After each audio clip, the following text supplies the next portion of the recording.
Siap. Pemirsa, Polres Aceh Besar menggelar panen raya jagung kuartal 2 pada Kamis pagi 5 Juni 2025 sebagai bagian dari gugus tugas ketahanan pangan Polri.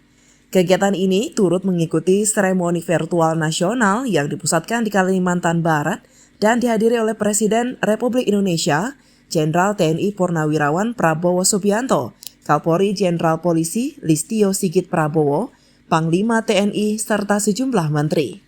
Di Aceh Besar, kegiatan ini dihadiri oleh Wakapolda Aceh, Brigjen Pol Ari Wahyu Widodo, para pejabat utama Polda Aceh, unsur Forkopimda, kelompok tani, serta tokoh masyarakat. Turut hadir pula Wakil Bupati Aceh Besar, Ketua DPRK, dan Kepala Dinas Pertanian dan Perkebunan setempat.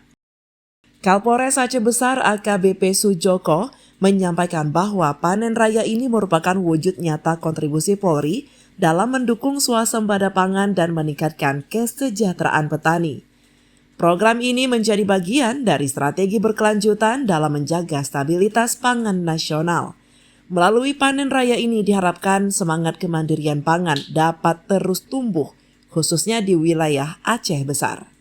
Selamat dan sukses kepada Kepolisian Republik Indonesia, khususnya Polres Aceh Besar, dalam rangka mendukung ketahanan pangan, dalam rangka menuju swasembada pangan untuk meningkatkan pendapatan para petani di Kabupaten Aceh Besar dan Aceh secara keseluruhan. Demikian dari Aceh Besar, Kanal Inspirasi TV melaporkan.